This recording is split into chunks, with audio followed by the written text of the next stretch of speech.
Labas, brangiai Dievo numylėtiniai, dar kartą sveikinu su jumis ir tikiuosi ne paskutinį. Susitinkam prie dėlionės. Ir šitoje dėlionėje randam dar vieną dalį, kuri vadinasi bendradarbiai. Ką reiškia ta dalis? Tai reiškia, kad dar vienas perlas ir Dievo malonės dovana, kad jis savo žodėje tave, mane ir kitus Dievo vaikus vadina bendradarbiais. Vėlgi, jeigu mes pažiūrėsime lietuvių kalbos žodį, tai yra bendras darbas. Labai įdomu, apie ką čia kalba. Jeigu pasižiūrėtumėm į 1 Korintiečiam 3 skyriaus 9 eilutę, sako, mes juk esame Dievo bendradarbiai, o jūs Dievo dirva, Dievo statinys. Čia sako, mes esame Dievo bendradarbiai. Ką atidengia šitas žodis ir šita eilutė, kad Dievas pasibelsdamas į mūsų širdies duris per Evangeliją, mes pradedam turėti bendravimą su juo, pirmiausiai su Dievu. Mes išmokstame jo klausyti, bet išmokstame ir kažką jam pasakyti. Pirmą kartą, kada aš pasitikėjau, man buvo labai keista, kada išgirdau, jog aš turiu melstis. Kitaip tariant, eiti į savo kambarėlį ir kalbėti su Dievu. Tiesiog aš grįžęs parklupau ir aš savais žodžiais, taip kaip mokėjau, išpiškinau visą tai, kas buvo mano širdį arba mano galvoj. Bet bendravimas nėra monologas. Bendravimas yra, kad aš sakau Dievui ir aš girdžiu iš Dievo atsakymą. Tai yra bendravimas.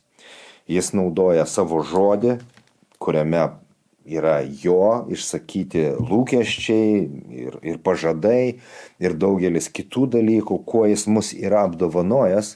Bendravimas vyksta, kada šventoji dvasia asmeniškai tau ir man patvirtina arba atsako. Bet čia šitas žodis, kad mes ne tik bendraujame, brangieji, ne tik bendraujame, juk pirmas toks etapas ir yra, kad mes pirmiausiai su Dievu susipažįstame, kas jis yra, ar galima jo pasitikėti, ar galima jam atverti savo širdies duris ir patikėti šitą gyvenimo sritį arba naštą. Ir galiausiai, kada mes matome, jog ir įsitikiname, kad Dievas yra patikimas ir geras, mes pradedame bendrauti. Mes klausėme, jis atsako, mes kalbamės, mes pažįstame jį. Bet visa tai, brangieji, visa tai veda į bendrą kažkokią tai veiklą kartu su Dievu. Ir mes pradedame klausti elementarių dalykų. Dieve, ką tu norėtum, kad dėl tavęs padaryčiau? Tiesiog mes bendraujame. Ką tu norėtum? Juk ir mes žemiškame gyvenime, kada mes bendraujame ir įgyjame draugų, praleidžiame laiką, mes tiesiog norime, teikiame kažkokias tai paslaugas, pasiūlymus, dovanus savo draugams. Lygiai tas pats yra ir su Dievu. Kitaip tariant, mes bendraujame ir tas veda mus į kažkokią tai bendrą veiklą, ar tai būtų maži dalykai, po to gal tampa didesni. Apie tai čia ir kalba, kad mes juk esame Dievo bendradarbiai, o jūs esate Dievo dirva ir Dievo statinys. Efeziečiams 2 skyriaus 10 eilutė yra įdomi eilutė. Čia sakoma, štai jeigu 8 eilutę paimsime, visiems gerai žinoma, nes jūs esate išgelbėti malonę per tikėjimą ir tai ne iš jūsų, tai Dievo dovana. Išgelbėjimas yra Dievo malonės dovana. Žmogus pasitikė šitą malonę, priima, jis yra išgelbėtas, bet ką sako toliau? Ir ne dėl darbų, kad kas nors nepasigirtų. Reiškia, ne dėl kažkokių teisumo darbų Dievas išgelbsti. Toliau 10 eilutė sako, mes esame jo kūriniai sukurti Kristuje Jėzuje geriems darbams. Labai įdomu. Jis ne tik išgelbsti, bet jis turi planą tavo ir mano gyvenime, sakydamas per šitą eilutę, kad mes esame sukurti Kristuje Jėzuje geriems darbams, kuriuos Dievas iš anksto paskyrė mums atlikti. Labai įdomu. Šitas terminas iš anksto paskyrė mus atlikti nurodo į amžinybės, į žemės sukūrimo arba dar amžinuosius laikus, kada šito žemės nebuvo. Jisai numatė vieną dieną, kad tu pasitikėsi Jėzumi kaip savo gelbėtų. Jis numatė, kad tu atversi savo širdies duris. Jis numatė darbus, tam tikrus gerus darbus būtent tau ir man atlikti, kuriuos paskyrė mums atlikti. Yra labai įdomu. Tarkim, dabar aš čia stoviu ir aš dalinuosi Dievo žodžiu, taip, su jumis. Mes tokiu būdu bendraujame per ekraną.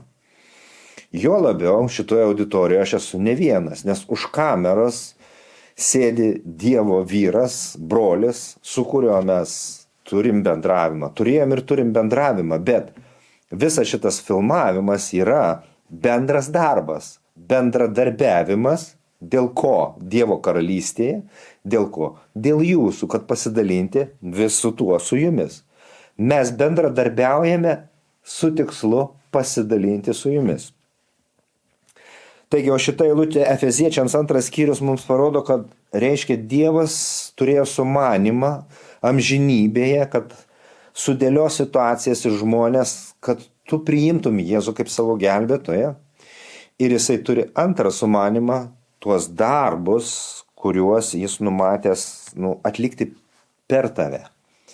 Todėl mes prieš tai žiūrėjome į pamoką apie ekleziją, matėme, kad eklezijoje šventoji dvasia padalina įrankius kiekvienam atskirai, kaip jam patinka, tai yra dvasinės dovanas ir sugebėjimus, kad sugebėtumėm štai tuos darbus bendradarbiavime su Dievu, bendravime ir bendradarbiavime, tuos darbus atlikti.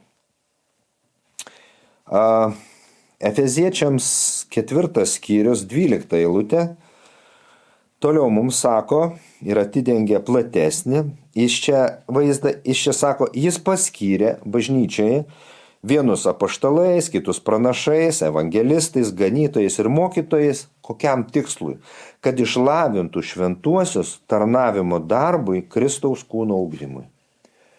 Reiškia, mes bendraujame su Dievu ir mes pradedame bendradarbiauti su juo, su šventąja dvasia, klausdami Dievę, ką tu nori atlikti. Ir čia atidengia savo tikslus, kad jis mus įstato į bažnyčią, kad su tomis dovanomis mes ugdytumėm Kristaus kūną. Tai reiškia, statytumėm vienas kitą.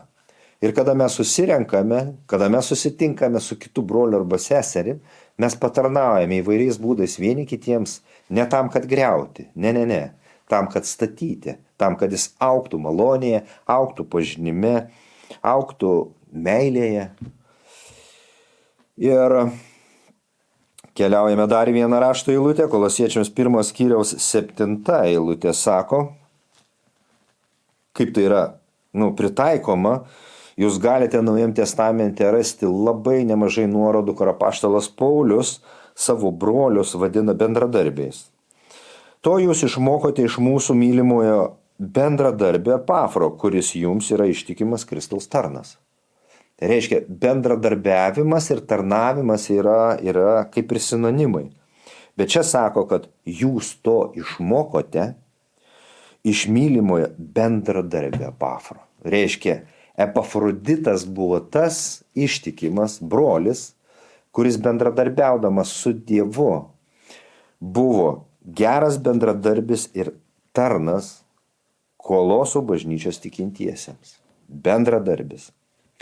Taigi šita dovana, bendradarbiavimas, mes bendraujame ir tampame bendradarbiais. Koksgi galėtų būti praktinis pritaikymas? Pirmas, brangieji, nesiliauti bendrauti su Dievu. Klausti, bendrauti, išsakyti savo poreikius, bet tuo pačiu ir klausyti savo širdimi, ką Dievas nori pasakyti. Antras, mes galime bendraudami klausti, Dieve, kokiomis dvasinėmis dovanomis tu mane esi apdovanojęs. Klausti to paties ir pažįstamų draugų, brolių bei seserų, kurie galbūt iš šalies geriau mato. Trečias, kada mes atpažįstame tas dovanas, tarkime, mes tada klausime kitą klausimą, Dieve, o ką man dabar daryti su šita dvasinė dovana? Taip, mes girdime, kad ugdyti kitus. Tai vadinasi, šitą dovaną tu man davei tam, kad aš pasitarnaučiau kitiems. Taip, šita dovana yra tam, kad tu pasitarnautum ir padarytum kažką tai gero. Bet dar yra ketvirtas dalykas, kaip pritaikymas, kad mes bendraujame vieni su kitais, mes bendraujame bažnyčioje ir kartais kai kurias užduotis Dievas duoda atlikti tau vienai arba man, nes Dievas davė tam tikras dvasinės dovanas. bet jis mus patalpino į bažnyčią, kur yra daugiau tikinčiųjų, yra daugiau dvasinių dovanų ir kai kurios dalykus mes galime atlikti tik tai komandoje. Dėl kitų gerovės, dėl kitų augimo. Todėl, turint šitą nuostabią dovaną, žvelgiant į Dievo žodį, kad jis vadina mus bendradarbiais, neturėtumėm priimti to kaip naštos, kaip įstatymo, kaip užmetimo, nes Dievas nieko neužmeta per prievartą.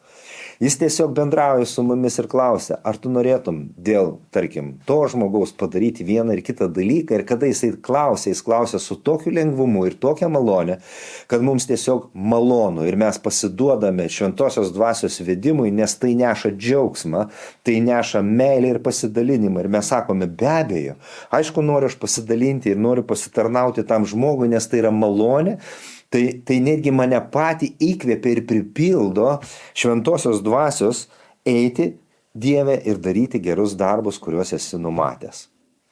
Ir čia be abejo yra vienas iš iššūkių tau, galbūt, klausant štai, kuo aš dalinuosi apie bendradarbiavimą su Dievu. Aš nežinau, ar jau tu esi atpažinęs ar atpažinusi, kokiems darbams Dievas yra tave pašaukęs ir išsirinko iš šito tamsos pasaulio, bet aš kviečiu eiti į santykį su juo ir pokalbį būtent, Dieve, dėl ko tu mane pašauki, dėl ko tu mane išsirinkai. Aš noriu atpažinti savo paskirtį, kad atlikti tos darbus, kuriuos tu sumanei dar prieš amžinosius laikus. Aš to labai noriu.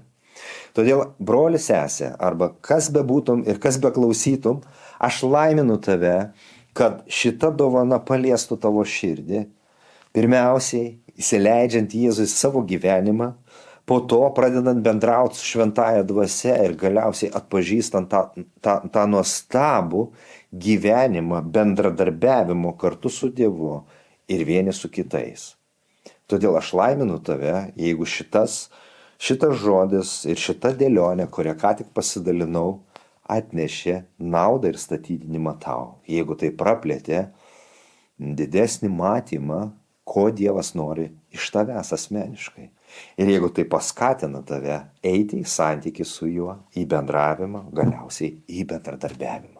Nes mes visi esame bendradarbiai Dievo karalystėje.